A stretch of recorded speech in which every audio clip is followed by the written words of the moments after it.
Thompson.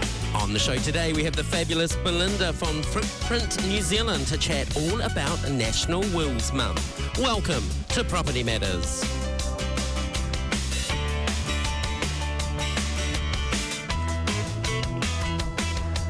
Welcome along. It's great to be back. We're on season 5 now of Property Matters. Now remember, if you haven't tuned in before, you can listen to past episodes. We're on Spotify and pretty much anywhere that you get your podcasts. Take a listen. I've got some fabulous interviews from past shows. They're all relevant, so dive on in. And today is a repeat guest, so I think that's a gold star for you, Belinda, because we don't ask everybody back, so that's really good. And that's because we really enjoyed talking to you about the importance of wills, and we have a lot of listeners who are investors, so I want to sort of unpack it. But first of all, welcome back. Thank you so much for having me back. I really appreciate it, and it's good to be here. It's great to have you here, and I'm going to ask you some questions that we touched base with last time, because for the benefit of people that didn't tune in then, tell us a little bit about you and what is your role at Footprint. So I'm the Chief Business Officer at Footprint New Zealand, and Footprint is New Zealand's largest provider of online wills, and we are a digital platform, so we're throughout all of New Zealand, and have been around since 2018. Footprint is our retail, charity and advisor side of our business, and then we've got Footprint Connect, which is our employee benefits side of our business, which focuses a little bit more on digital employee benefits solutions and around financial well-being. Okay, we'll unpack that a little bit as we go, but tell us more about you first of all. What was your sort of career journey that led you into a space dealing with wills, of all things? So I moved to New Zealand from South Africa 16 years ago and went into recruitment. I spent 6 years in recruitment before moving into financial services and started off in the insurance industry. I was a senior operations manager and had 65 indirect reports and 7 leaders under me. And that's sort of where I started my financial services journey, and it's helped me grow the role that I'm in now too, because we deal with advisors, we deal with financial service businesses, and the reason I moved is I wanted to sort of focus a little bit more on my family, have a bit of better work-life balance, and so I came across to Footprint. I've been with Footprint for the last 4 years, and I've always known the importance of financial well-being and also having a will. But coming to Footprint, I've just been able to learn so much more. And for me, I'm passionate about what we do, and I know that we're doing such a great thing in protecting New Zealanders. So why was Footprint started? Where did you see a need for an online version of wills? Are people just not heading down? I mean, I think in my parents' day it was probably head to the public trust was the place that you went to do this. Yeah, so in 2014 a survey was done, and the question was asked of those that completed the survey to say how many of you would do your will online. And at the time only 15% said yes, and by 2018 that had increased to 82%, and so it made sense that we started an online will business. And so we then, when Footprint was first created, we started in the retail side of things, offering the public online wills, and then COVID hit and we sort of recognised we needed to shift our business a little bit. We knew that 50% of New Zealanders had a will, and those 91% of them were retirees. And so we thought to ourselves, well, there's a gap in the employee benefits side of things, and we went down that avenue. 63% of full-time employees didn't have a will, so it made sense for us to focus on that. And with employers offering other benefits like group life insurance and most employers paying KiwiSaver, those are both assets, and so they link in really well with employers being able to help protect their employees with a will and estate planning solution too. It's interesting that you say that around, staff packages, because my day job, I spend a lot of time in recruitment.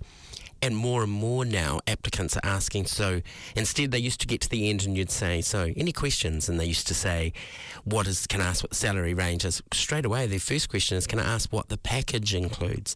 What are the employee benefits here in your company? And that's a bit of a shift too. So I love the fact that this can be added where the company, so I guess the company pays the fee, do they, to set it all up, and you've done some bulk deal, and fantastic. Yeah, exactly. It's definitely a top focus for employers. You can't always offer, or not all employers can offer an increase in salary. And so the best way for you to be able to support your employees is to be able to look at the benefits and the low-cost, high-value benefits that you can give them outside of just raising salaries. Cool. So what's changed since we last caught up? What's happening in your company? It was a year ago now, so what's happened in the last year? So we've continued to do well on our retail side. On the employee benefits side of the business, we have looked to reassess what we're offering, the package we're offering, and the pricing. And one of the things we wanted to do is have a look at employee benefits overall, which can be quite pricey, especially if you have a lot of employees. And we wanted to really recognise that financial literacy should be available to anyone. And so we've reassessed our product offering and our pricing and try to make it more accessible. On the financial advisor side, we've really boomed on that side of the business. And we, again, created a new product for advisors for them to be able to group a will with things like insurance or when they're talking to their customers about growing their families or buying a home. And a will goes hand in hand with all of those different life events. So it makes sense from an advisor perspective to work with us around that. We look to differentiate them in the market and give them a tool, I guess, that they can add value to their client interactions. And then we've also grown our charity offering, which is very exciting. So we're enabling supporters to be able to give back to charities close to their hearts. And we have a unique offering that looks to support charities with their long-term strategies in fundraising and growing bequest programs. And so our biggest definitely growth over the last year has been around charities and advisors. So when you're saying that, that's, we're able to complete our will and donate a certain amount of the will to a chosen charity of our choice, and you facilitate that. So within our will, we give you the option to leave a gift to charity, either in the gifting section or in the remaining estate section, a percent or a part of your remaining estate to charity. Nice, cool. Now, speaking of charity, you donate some of your profits to charity. Why do you see this as an important aspect, or I guess a link back into your company? So our founder is Andrew Barnes, and he also is the founder of Perpetual Guardian, which operates a foundation, and also owns Give a Little. And so it's in our blood, ingrained in our blood, and giving back to charity is about leaving a legacy and making a difference in the world. And when you do your will, it's about your legacy and the story that you want to tell about your life. And so they're quite interlinked. And that's why we really wanted to go down the charity side of things and create something that would work so that the charities can continue the work that they do. That's so cool. That's so cool. I'm impressed by that. Now, this month is National Wills Month, and you've had to wait till near the end because we've just relaunched our season. So sorry about that, but let's unpack it. We've still got a few days left in September. What exactly, well, first of all, is a will? And then what is National Wills Month? What have you covered? So a will is a legal document that states who and how you'd like your stuff to be distributed one day when the inevitable happens. And a will really allows you to be able to tell your story. It's about those that you leave behind, and although you're the one that's creating the will, it's quite a good idea to try and remove yourself from the situation and think about those that you're leaving behind. Putting a will in place supports them and helps avoid unnecessary hardship with those that are left behind, and it allows you to be able to tell the story that you want to tell. And how does National Wills Month, is that just to really market it for one key time each year, or does it have other links? It's an annual, so the month of September annually is National Wills Month. It's a campaign that's run throughout New Zealand, and it's really about just working together to try and close that wills gap. And so we've had a fantastic month so far. Good. Which is really exciting. And so we have had our best month. I mean, we've got a week left still to go, but we've had our best month in history, which is exciting for us to be, as I say, playing a part in closing that wills gap. And we expect that we'll finish the month off in a really, really great place. Brilliant. What things can you put in a will, or what does a will cover? What are all the sort of different topics that we need to think about? There's a few things that a will can cover off, and I guess the key one for me is the executor. The executor is the person that sees out the requests to a T, so they're financially, legally liable to make sure that it's been done correctly, and they play quite a key role in it. So it's important to choose the right person or company that you want to carry out that role.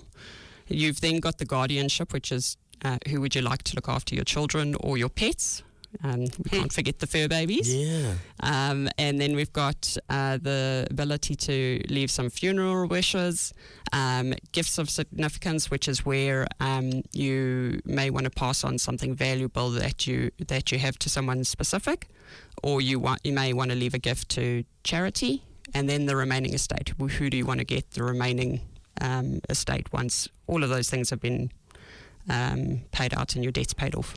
And it just takes the arguments away, doesn't it? I mean, we've all watched the TV shows, we've all watched the American reality shows, and it just removes all of that because it is your wishes. 100%, yes. You mentioned the executor, and I remember us chatting last time, the importance of choosing somebody who you think's going to be around for the time to be your executor, or remembering to update your will if that person passes or no longer has sort of the mental capacity to do it. Because you do have to remember that, who you've put. Yes, you do. And also, are they the right person for the role? Because it's a lot of admin, and if they're not very good at that admin task, then are they the right person to be doing it? And you mentioned a company. So if someone's listening and thinks, actually, there's nobody in my will that I want to do that, you can nominate a specific company to look after this for you. Do you have those options in your package? Yes. In our Will Builder, you have the option to select someone that you would like, family or friend,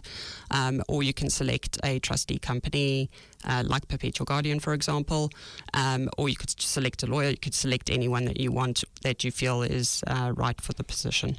Bearing in mind, I guess, if you select a lawyer, etc., their fees are going to come off as well. Yeah, so a family member's going to be the cheaper option. Although with the, yes, 100%, but then with the risk and liability, that's something that everyone needs to weigh up and decide what's best for them. Interesting.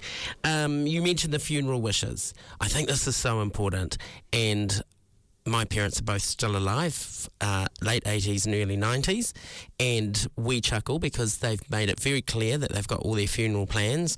Mum's is a nice thin little folder, Dad's is a massive folder, and there's a very variance difference there. But we think it's cool as a family because we know we're going to honour what they've set out. Do you find people put a lot of detail into that when they're planning their will? Some people do and some people don't. I think that's the section where we see a lot of people tell their stories or bring a little bit of fun. Oh, nice. So we see people bring through things where we've had someone ask to have an actor play the Grim Reaper. Oh, brilliant. At their funeral, or they say they'd like a bottle of bourbon and everyone must take a nip or something like that. That's cool. That's the section where you sort of see people bringing through their personalities. And being online, I'm guessing you can come back in and update it. So as perhaps you have a medical event, etc., and you think, actually, now's time to put in that funeral information, you can keep updating it. Yes, so depending on the package you have with us, you can either purchase updates or you can come back and use your annual updates. Have you seen all the lovely Facebook clips of the Irishman who, as they put the dirt in, the coffin starts screaming back at them. It's brilliant. It's an Irish funeral, and that last bit where it's about to bury and they start throwing the dirt in, and then they've got a boom box, or he'd pre-recorded his voice, and he starts in great Irish accents telling them to get the feck off this and stop throwing dirt on me, and it's so gorgeous because everyone just cracks up laughing. It's like lovely. I remember once having a student's parent pass away and preparing some students I was teaching to go to the funeral, and none of them had been to one before, and saying, this is going to be very serious and solemn, and sort of guiding them and almost counselling through what this is going to be like. Well, the funeral started and we heard this rev of a motor. Next minute, the coffin comes 100 miles an hour up the church on its own wheels. Because he'd known for some time he was dying, he'd pre-made his coffin and put a remote control car unit in it. So it came racing up, and they said every time Steve entered a room, he wanted to make people smile, and that's what he's done. And I looked at these students who looked at me going, this is going to be easy. So it's gorgeous, but how cool to do those things. Is there a funniest thing that you've ever noticed somebody's left behind for somebody that you've chuckled? Yeah, there's been a few times that we've had a few chuckles. I'd have to think what that or would funniest request, perhaps. Yeah, I'd have to have a think. There has been a few. I know that sometimes we do have a little giggle because people will take. You can see they're joking, the stuff that they're leaving for their friends or whatever, and you think, okay, but I'm sure there's like a friendly manner to it all. Well, I can remember applying for a mortgage once, and they said, it's important that you have your will all sorted for that. And it was during COVID, and it was on Zoom, and I'd probably had a wine or two by 5 o'clock, and the person was so deadly serious and said, anything you want to leave anybody? And I said, oh yes, well, my Smurf collection, as a joke, straight away. And what is the value of that? I was like, no, just kidding. All right, so many of our listeners on this show are investors. So why do you think it's extra important to have a will if you're an investor? It's super important if you're an investor, because your investments are assets too, and a lot of people do forget about those sort of assets, and they become part of your estate. So as your investments grow, which they can grow quite quickly, so does your estate. And so once you reach $15,000 worth of assets, you cross a legal threshold that requires you to have a will if you want to say who gets your stuff. Otherwise, New Zealand legislation steps in, and the Administration Act decides how that's distributed. Right. And so without a will, the cost of estate administration and the time it takes for your family to see those funds increases by 50%. So bringing that all into a single document, having everything organised, will make things move a lot smoother, and it goes to the people that you want. So again, people listening, it's also about updating it, because I know a lot of investors are constantly buying, selling, etc. So it's keeping that information up to date. Again, online, probably making it easier than tripping down to your lawyer each time. So important. How young is too young to have one? Like, at what age should we create our first will? You've just mentioned a figure there. Is that the case when you've got that sort of asset? It's that as well as age. So you have to be over the age of 18 to create a will. But then it does come down to the how many assets you have, or the dollar value reaching the 15,000. A will also needs to be about, like today's conversation, not a retirement conversation. And I think that changing that perception from it being a retirement conversation is really important. How you create your bank accounts or set up your life insurance, which are today decisions, impact your will and your estate. So it's important to be able to think about your long-term goals, your short-term goals, bring them into one place, and think about how you want that to look and be.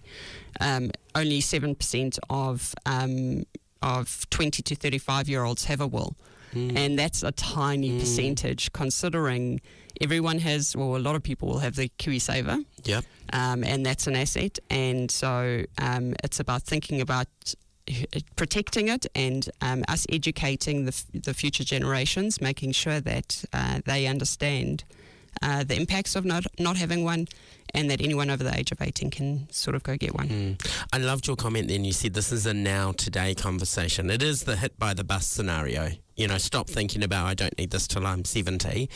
But, you only have to cross the road at the wrong time, or be in a car accident, or get a major health event, and you're going to need this well. Yeah. With KiwiSaver, and feel free to say if you don't know, but what are the rules around that? Does KiwiSaver release the full amount that is there? Are there any rules around KiwiSaver going to family members, etc.? Or is it considered yours? So the KiwiSaver is your personal asset, so it's paid out as part of your estate. Right. And so you can't nominate someone, I guess, to have that, to have it But straight it's from cashed up KiwiSaver. in the mix It gets of cashed up everything. as cash and then okay. paid out. Cool. Because I know a lot of people say it's very hard to get KiwiSaver if it's not for the purpose of retirement. So, just wanted to make sure. How much does it cost to get a will? And I guess talk me through the different packages that you've got online here. So we have 3 products. We've got the single will, which is our standard will and costs $100. And then you can buy updates as you go. We have 2 subscriptions, which is similar, I guess, to having a Netflix or an Amazon account. And those subscriptions give you additional benefits. So the Willet is $85 a year, and you get an online will and annual will update. You have the rewards program, which helps you build up rewards towards estate administration.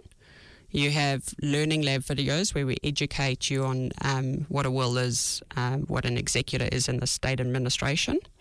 And then the Digital Vault, which allows you to store your important information in a online vault, and you can store your insurance paperwork, your mortgage paperwork, all of that type of thing in there. Is that where you can upload a password doc so they know how to get your Facebook and stop that and all of that sort of stuff? We don't promote keeping passwords in there. Okay. It's good to have a password manager. And then, or put a note and say, I have... Because you can set now, like a lot of your social media and things, you can actually nominate someone who they'll have access once there's proof that you've passed. So I guess it's just putting some notes and instructions in there. Yeah, and it's definitely important to think about your digital assets, right? So all of your online stuff and what you expect to happen after you pass away. And let's face it, passwords expire every flipping 3 months these days, so it'll be out of date anyway. But I think it's important that somebody knows how to access that, or actually what your wishes are. Yeah. And I've got a few friends that family members have passed. Their Facebook pages are still alive. They still at birthdays, the family will post happy heavenly birthday, and then I know others who immediately have removed. So I guess you could state what you want done with that, because that's your digital imprint. Yes, and it's around forever if you don't make plans around it. And then we've got the notification widget, which we created because 39% of people didn't know where their parents' wills were stored, and so it's a tool that allows you to notify your loved ones that your will's with Footprint. And then we have discounts on special offers like enduring power of attorneys and trusts. And then we've got the will package, which is $120 a year. It's all the same benefits. The only difference is it doesn't have the rewards program. It's got a estate administration valued at $10,000 instead. And so the key benefits, I guess, is that you're able to do your will annually. You're able to store your stuff online. You're able to get some other special offers on enduring power of attorneys and trusts, and there's those educational videos, and they're quite key in building that education. You mentioned the rewards program. Talk a little bit more about that one. So as I said, it's on the Willet. So the Willet is $85 a year. The rewards program pays you 100 rewards back each year that you a customer with Footprint and have the Willet package in place. And so you're paying $85 but getting $100 rewards back towards your estate administration. Okay. And so that's our preferred product. And anyone that takes out an employee benefit or anything like that, it's sort of separate, but it's on the Willet side. But our pricing that I've spoken about is retail pricing. Brilliant. How often should we update our wills? Is it only when we have major life changes, assets purchased, or is it something we should every year go in and have a read and just check that person's still around, etc.? So a will's definitely not a one and done document. And I think some people do the will and think they've done that adult tick done, but they forget to go back and review it. It's really important to go back and review. As I say, we give with our subscription packages a annual update, so people can go and review it and check that it is up to date. Most people probably update their wills every couple of years. Yep. And it is really tied with life events. So getting married, getting divorced, having children, buying a house, all those things are life events that should prompt you to go in and check that your will's still up to date. If you're getting married and you haven't included a contemplation of marriage clause in your will, and then you get married, your will actually becomes invalid. And so if you pass away, you then pass away without a will being in place. Wow. So it's important to make sure that when you're having those life events, just check that everything's still up to date. And we come across people that haven't updated in 20 years. Yeah. You know? How long does it take to complete, and is it all online, or my understanding is there's still a part that needs to be cited by someone else, and I guess that's to prove you are who you say you are and all of that? So our platform is really easy, and you can do your will within 15 minutes. It's a question-answer platform, and it's all questions that you'll be able to answer quite easily. Our will drafters will have it back within 3 days. We say 3 days, but we're getting it back within 24 hours at the moment. So, but we do cover ourselves to say 3 days. We choose to review them. So there are other providers that will do straight through, but we choose to review them just to make sure that everything looks good. Sometimes people forget to put full legal names, things like that. So we're doing it just to do a due diligence piece on it. But it's really pretty straightforward. You can do it from the comfort of your own home. Once we've reviewed it and sent it back to you, it's then ready to be signed and witnessed. So that does still have to be printed. New Zealand hasn't allowed for online signatures, so it legally has to be printed and who can be a witness? Anyone can be a witness as long as they're not, we say listed in the will, so they're not a beneficiary or executor of the will. And so you don't have to go to a JP. It could be someone at your work or anything along those sort of lines, as long as they're there with you and you need 2 witnesses. Has that changed since we last caught up? No? Okay, cool. That's great. And how does it get stored, and in this crazy world of data privacy and all of that, I guess there's 2 parts to this. How does it get stored your end, but also how does it then get activated when someone passes away? So firstly, you've got the digital vault, so you can store it in there too, so that you've got a copy of it in there. As I mentioned with the notification widget, you tell people where your will is and that it's with Footprint.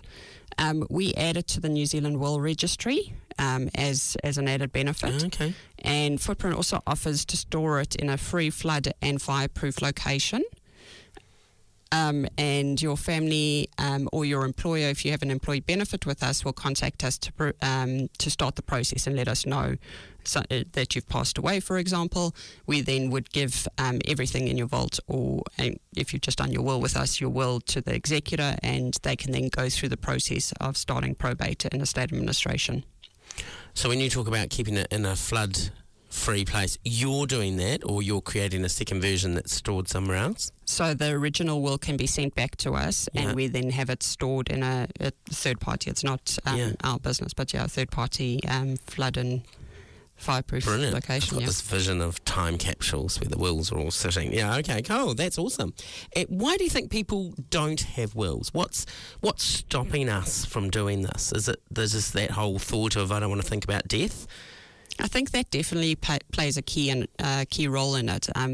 I think that there's a perception of being too hard and taking too long and costing too much, and it really doesn't have to be expensive. It's not really when you look at it. And I think it's also about people being, or this stigma around talking about it. And so it's about people having the bravery to take the action. As I said earlier, make sure that you're removing yourself from the situation and thinking about those that you're leaving behind.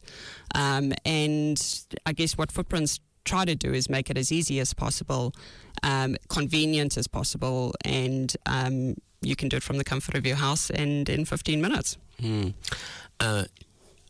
I do believe, yes, you're right. The stigma might be some of it, but I love that it's National Wills Month. So if you're listening, have this conversation with people in your life. Have the conversation at work. Have the conversation around the dinner table tonight. If you're with other adults, have your parents recently updated the will? It is an important question to ask, and I guess good focus this month.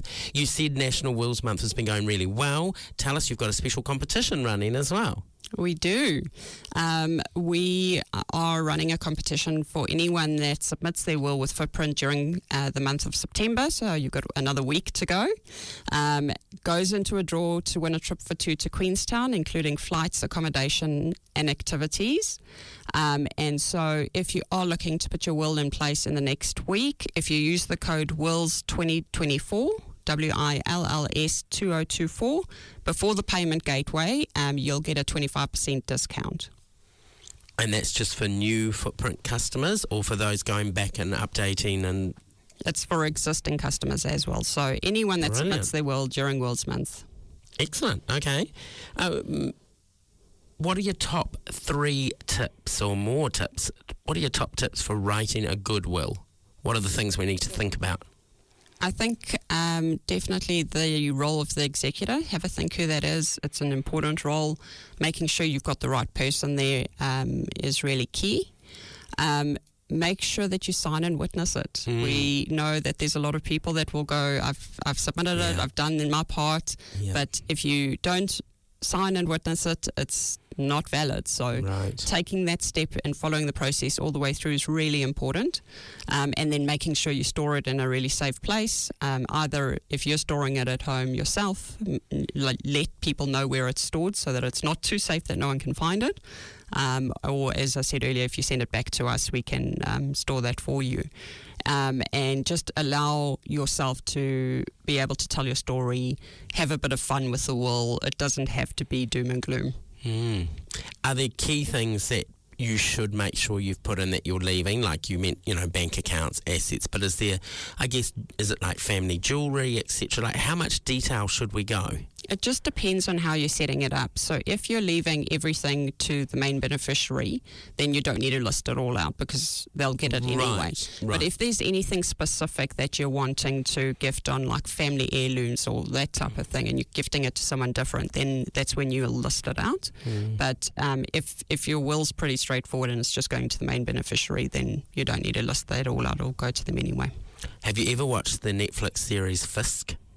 It's a wonderful Australian comedy, and she's a will lawyer, does a lot of people's wills, and there's a wonderful episode where the person insists she comes to the house to write the will, and she's going to get all the family round, so they all come round and they get their post-it notes, and the family have to put post-it notes on every asset in the house that they want, and then this lawyer comes, but she opens the front door and all the post-it notes just all blow and land on different things, and of course then the story continues. But yeah, the importance of just being able to list or leave it with someone you trust to sort. Yes, definitely. I've got my my father and his wife have a stunning picture in their house that I've said that's the only thing I want out of everything, and they've written details on the back of the picture that it has to come to me. So. Brilliant. We've got lots of business owners and managers that listen to this show, and you mentioned at the start Footprint Connect, so that whole package for companies to provide to their employees. Just sort of unpack that a little bit more so a business owner or manager listening can think, oh, this is something I might want to connect in with. Sure. So a survey conducted by the FSC this year showed that 63% of people reported that financial issues adversely affected their overall well-being.